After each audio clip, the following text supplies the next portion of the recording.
बिहार के धरोहर थे शिक्षा क्षेत्र के। मांग करती है सरकार से कि बाबू लंगट सिंह को भारत रत्न की उपाधि दी जाए। उनकी जयंती भी मनाई जा रही है 17 ईस्वी से ही।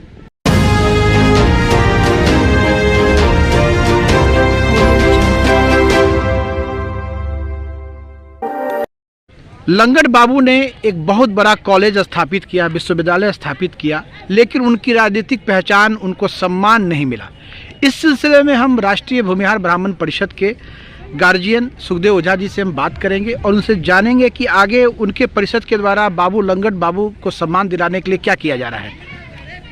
बाबू लंगट से बिहार के धरोहर थे शिक्षा क्षेत्र के, और शिक्षा क्षेत्र में जो उनका सराहनीय योगदान रहा, इस तरह का योगदान अन्य किसी के द्वारा कम से कम बिहार में तो नहीं ही है। उनको भारत रत्न से नवाजा जाना ही चाहिए। और हमारा संगठन मांग करती है सरकार से कि बाबू लंगट सिंह को भारत रत्न की उपाधि दी जाए। भारत रत्न के विषय में कहना है कि बिहार के पूर्व मुख्यमंत्री श्री कृष्ण बाबू को भी भारत रत्न देने की मांग लगातार उठ रही है। आपका क्या कहना है इसके बारे में? मिलना चाहिए, क्योंकि समाज सुधार के पक्ष में पहला मुख्यमंत्री के नाते समाज का विकास के काम तो उन्होंने किया ही, परंतु उनके द्वारा किए गए कृतित्व को लोग भूलते जा रहे हैं। उनके यादगार में होना उनको भी मिलना चाहिए। हम राष्ट्रीय अध्यक्ष नित्यानंद शर्मा जी से भी जानेंगे, लंगट बाबू को भारत रत्न मिलना चाहिए या नहीं? बिल्कुल मिलना चाहिए। और आपका संगठन कितना प्रयास कर रहा है इसके लिए? संगठन तो प्रयास कर ही रहा है, साथ ही साथ उनकी जयंती भी मनाई जा रही है 17 ईस्वी से ही। सबसे पहले हम ही लोगों ने मनाया था, इसके बाद अब शहर के अन्य लोगों का आँख खुला और वे लोग कहीं कहीं करने लगे। हम लोग विशेष पैमाने पर जो है सो 2 साल से यहाँ मूर्ति के नज़दीक खड़े होकर के उनको माल्यार्पण कर रहे हैं। मिंटू जी से जानेंगे। मिंटू जी, भारत रत्न की बात हो रही है, 2 भूमिहार समाज के 2 पुरोधा बाबू लंगट बाबू और श्री कृष्ण जी को, ये श्री कृष्ण सिंह जी को भारत रत्न देने की बात लगातार उठ रही है। मांग, राजनीतिक पहल भी हो रहा है, सामाजिक पहल भी हो रहा है। आपका संगठन इसमें क्या काम कर रहा है?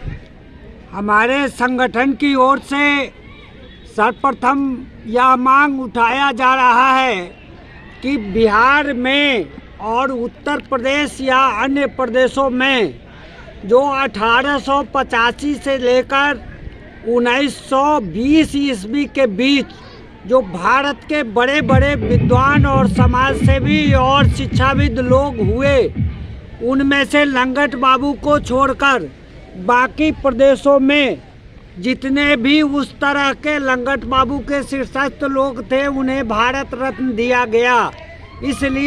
इसलिए लंगट बाबू को भी पुरजोर तरीके से यह संगठन मांग करती है, राष्ट्रीय भूमिहार ब्राह्मण परिषद, कि उनको सर्वोच्च प्राथमिकता के आधार पर बिहार सरकार और भारत सरकार को भारत रत्न की उपाधि मिलनी चाहिए। दूसरी बात आपने उठाई है हमारे बिहार के प्रथम मुख्यमंत्री और बिहार के श्री बाबू का, तो उनके विषय में भी आपको बता दूं कि जिस समय बिहार में प्रधानमंत्री का पद बिहार में श्री बाबू को और अन्य प्रदेशों में भी प्रधानमंत्री के पद से जो लोग नवाजे गए और चयनित किए गए, उसमें भूमिहार जाति के श्री बाबू को छोड़कर बाकी सभी लोगों को भारत रत्न से सम्मानित किया जा चुका है। चूँकि इसमें गहरी राजनीतिक साजिश है और इस जात में जन्म लेने के कारण अभी तक श्री बाबू को भूमिहार होने के कारण उनको अभी तक भारत रत्न से वंचित किया बहुत बड़ा गया है। प्रश्न, बहुत बड़ा प्रश्न समाज के सामने खड़ा कर रहे हैं, देश के सामने खड़ा कर रहे हैं केशव मंटू जी, कि भूमिहार होने के कारण लंगट बाबू और श्री कृष्ण बाबू को भारत रत्न नहीं दिया गया, जबकि उनके समकक्षी जितने भी लोग थे उन सभी लोगों को भारत रत्न दे दिया गया है। और भूमिहार समाज का दंश झेल रहा है समाज के प्रमुख लोग। लंगट बाबू, श्री कृष्ण बाबू भूमिहार होने की सजा भुगत रहे हैं। अभी तक सरकार के द्वारा द्वारा इनको सम्मानित नहीं किया गया है। ये प्रश्न है सरकार के सामने कि एक जाति विशेष के लोगों को आखिरकार राजनीति में प्रधान पद क्यों नहीं मिलता है, क्यों उन्हें देश के सर्वोच्च पुरस्कार से वंचित रखा जा रहा है। मैं अमित विक्रम, नया बिहार न्यूज़ से मुजफ्फरपुर।